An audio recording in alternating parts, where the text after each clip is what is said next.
Melissa from Muscle and Coffee. Welcome back to my channel. Thank you so much for joining me again and spending some time with me. Please like, subscribe and leave a comment down below. Well, if you subscribe, thank you so much. If you haven't, what are you waiting for? So please help me out. Right, so today we are talking about when every day is arm day. So you think, I suppose when you think of that, the first thing you think about would be like these guys with the big upper bodies and the small lower bodies, like those, remember those bulldogs in the Tom and Jerry cartoons back in the day, and the upper body was just like, and the little legs were that size. But in this case, size does matter when it comes to using your muscles and burning calories, because muscle is what keeps the metabolism going. So if you have little pipe cleaners like mine, exhibit A over here, exhibit B over there, I'm not really going to be burning a lot of calories if I'm just working my arms, because like I said, size matters. So the bigger the muscle, the more calories it burns. So if you think about it in practical terms, if you looked at a little scooter and the amount of petrol or fuel it uses and needs versus a big truck, you will see that it uses much more fuel. So the truck will be doing way more work than the scooter. So in that instance, when people are doing little, especially how the ladies are like, I don't want to have big bulky muscles, I don't want to look like a man. Well, unless you are an extreme outlier and your lifestyle is set up that way that you can actually put on size, don't worry, I was stronger than I looked, and nobody would ever have thought I looked like a guy.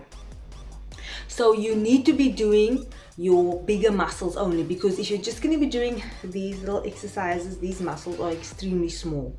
They're not going to be burning much calories. They're not really going to help with weight loss or fat loss. You want to be using the bigger muscles like the legs, the glutes, because that is really what's going to keep your metabolism powering along.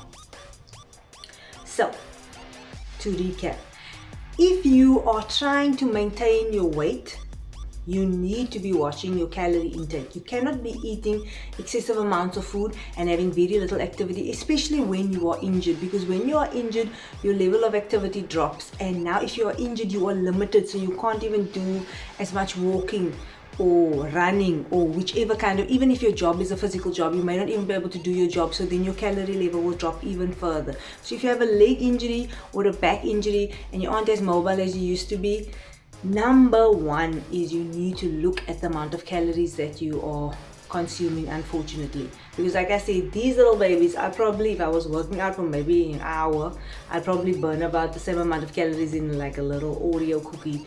And then if you think in the grand scheme of things, that's not really much.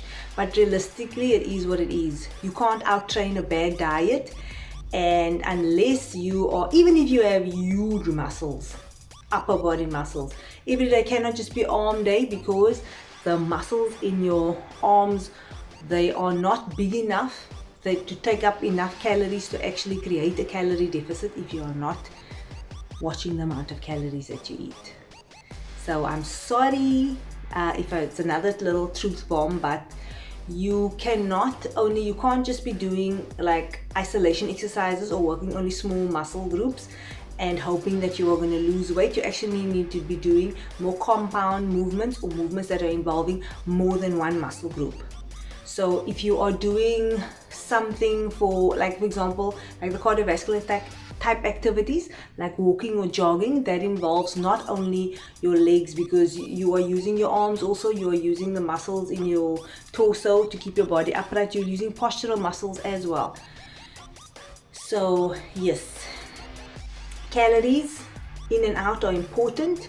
You can't only use small isolation exercises, and you need to use compound movements. Move as much of your body as you can to keep your weight under control. And if you're trying to lose weight, try to move your body a little bit more than what you're eating. And if you are injured and you cannot move your body more than usual, adjust your eating so that you're eating a little bit less, so that you can actually create a calorie deficit that way.